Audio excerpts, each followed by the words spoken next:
जय हिंद दोस्तों, आरसी सागर study foundation में आपका स्वागत है। आज हम भूगोल विषय में TGT, PGT, GIC, UGC net, JRF assistant professor exam के लिए महत्वपूर्ण प्रश्नों पर रिवीजन करेंगे। तो पहला प्रश्न इस प्रकार है, 16वीं वन रिपोर्ट में भारत का क्षेत्रफल कितना दर्शाया गया है? 32,87,263 वर्ग किलोमीटर। दूसरा ऑप्शन 32,87,469 वर्ग किलोमीटर। तीसरा ऑप्शन 32,87,463 वर्ग किलोमीटर। इसमें से कोई नहीं। इसका जो सही उत्तर है ऑप्शन बी 32,87,469 वर्ग किलोमीटर। इसकी व्याख्या इस प्रकार है, 16वीं वन रिपोर्ट भारत का क्षेत्रफल 32,87,469 वर्ग किलोमीटर दर्शाया गया। इसमें पाकिस्तान और चीन अधिकृत एलओसी को भी सम्मिलित किया गया है। अगला प्रश्न, भारत का आयतन की दृष्टि से सबसे बड़ा जलप्रपात है? चित्रकूट, हुंडुरु, शिव समुद्रम जलप्रपात, पायकारा। तो इसका सही ऑप्शन सी है, शिव समुद्रम जलप्रपात। इसकी व्याख्या इस प्रकार है, शिव समुद्रम जलप्रपात को पहले कावेरी प्रपात के नाम से जाना जाता था। यह भारत का दूसरा सबसे ऊंचा जलप्रपात तथा आयतन की दृष्टि से सबसे बड़ा जलप्रपात है। अगला प्रश्न, भीतरकनिका राष्ट्रीय उद्यान किस राज्य में है? मध्य प्रदेश, उड़ीसा, कर्नाटक, आंध्र प्रदेश। इसका सही ऑप्शन बी उड़ीसा है। इसकी व्याख्या इस प्रकार है, भीतरकनिका राष्ट्रीय उद्यान की स्थापना 1975 में की गई। यह राष्ट्रीय उद्यान 145 वर्ग किलोमीटर में उड़ीसा के केंद्रपाड़ा जिला में स्थित है। यह ब्राह्मणी, बैतरणी नदियों के डेल्टा पर फैला है। इस राष्ट्रीय उद्यान में मगरमच्छ, सफ़ेद मगरमच्छ, अजगर, कछुआ पाए जाते हैं। अगला प्रश्न, निम्नलिखित में से कौन हवाओं के घुमाव की संतोषजनक व्याख्या करता है? हेडली की व्याख्या, फेरल का नियम, बायट नियम, उपर्युक्त में से कोई नहीं। इसका सही ऑप्शन बी फेरल का नियम है। यह जीआईसी प्रवक्ता 2017 में पूछा गया था। इसकी व्याख्या इस प्रकार है, धरातल पर प्रवाहित हवाओं की दिशा वायुदाब तथा पृथ्वी की घूर्णन गति द्वारा निर्धारित होती है। पृथ्वी की अच्छी गति के कारण कोरियोलिस बल उत्पन्न होता है। विक्षेप के कारण हवाएं उत्तरी गोलार्ध में सभी हवाएं प्रवणता की दिशा दाहिनी ओर होती है, दक्षिणी गोलार्ध में बाईं ओर मुड़ जाती है। इसकी सर्वोत्तम व्याख्या फेरल के द्वारा की जाती है। अगला प्रश्न, 1969 में निम्नलिखित में पत्रिकाओं में किसका प्रकाशन के साथ भूगोल का प्रमुख चिंतन मानवता परक भूगोल हो गया? Geoforum, antipode, geopolitics, social and cultural geography. तो इसका सही ऑप्शन बी एंटीपोड है। यह परीक्षा हायर सेकेंडरी असिस्टेंट प्रोफेसर में पूछा गया था इस वर्ष। इसकी व्याख्या इस प्रकार है, भूगोल में मार्क्सवादी चिंतन का आरंभ सर्वप्रथम अमेरिकी वैज्ञानिक विलियम बुंगी ने 1962 में किया। समाजवादी दृष्टिकोण से शोध को प्रोत्साहित करने हेतु डेट्रॉयट नगर 1968 में एक संस्थान द्वारा किया गया। उन्होंने 1969 में इस विचारधारा की पोषक पत्रिका एंटीपोड का आरंभ किया था। अगला प्रश्न,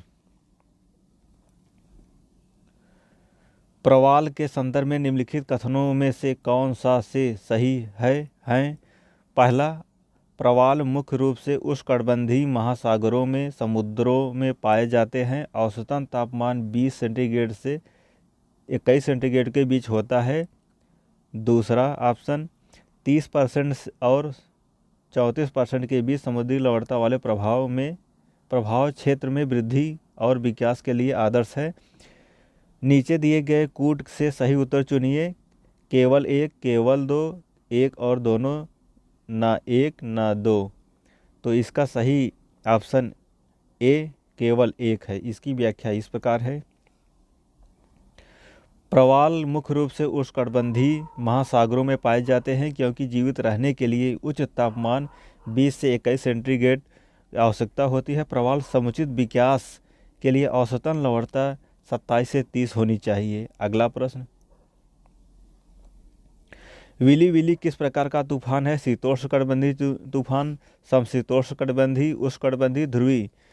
इसका सही ऑप्शन सी उष्णकटिबंधीय तूफान है। यह पीजीटी 2011 परीक्षा में पूछा गया था।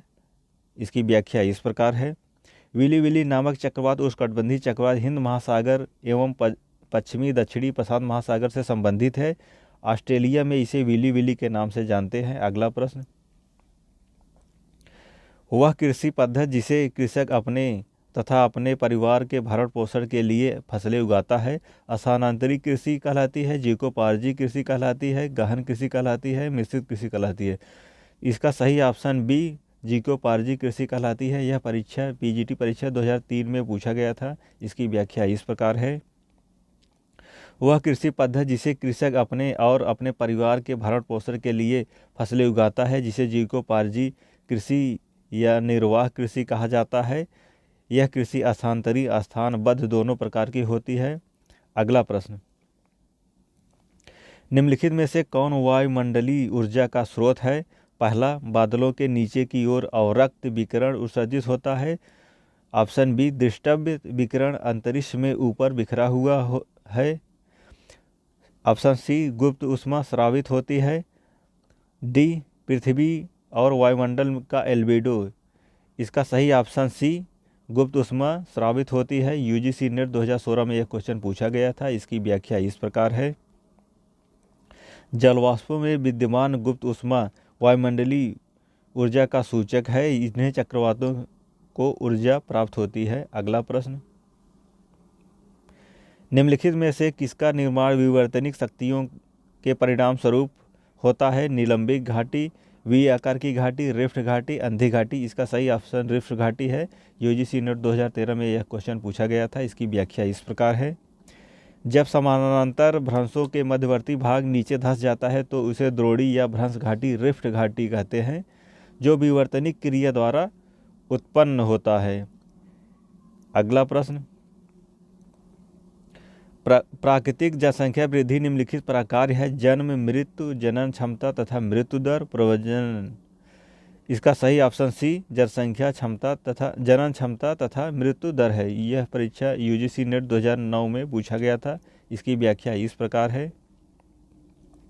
प्राकृतिक जनसंख्या वृद्धि जन्म प्रकार निम्नलिखित में स्वाभाविक नैसर्गिक होती है। मृत्यु प्राकृतिक कृत्रिम होती है। जनन क्षमता नैसर्गिक के साथ साथ कृत्रिम भी हो सकती है। जनसंख्या के लिए प्रवसन विभिन्न कारणों से निर्भर करता है। अगला प्रश्न, निम्नलिखित में से कौन सा कायांतरित चट्टानें नहीं है? स्लेट, क्वार्टजाइट, ग्रेनाइट, संगमरमर। तो इसका सही ऑप्शन सी ग्रेनाइट है। यह टीजीटी परीक्षा 2013 में पूछा गया था। इसकी व्याख्या इस प्रकार है। ग्रेनाइट आग्नेय चट्टानें हैं। अन्य आग्नेय चट्टानें हैं बेसाल्ट, गैब्रो, डोलोराइट, डायोराइट आदि कायांतरित चट्टानों के नाम है। इसलिए इसे क्वार्टजाइट, संगमरमर, शिस्ट, सर्पेटाइट, स्लेट, ग्रेनाइट आदि कायांतरित चट्टानों का निर्माण अधिक ताप, दाब, रासायनिक प्रक्रिया द्वारा अन्य चट्टानों से होता है। जय हिंद दोस्तों।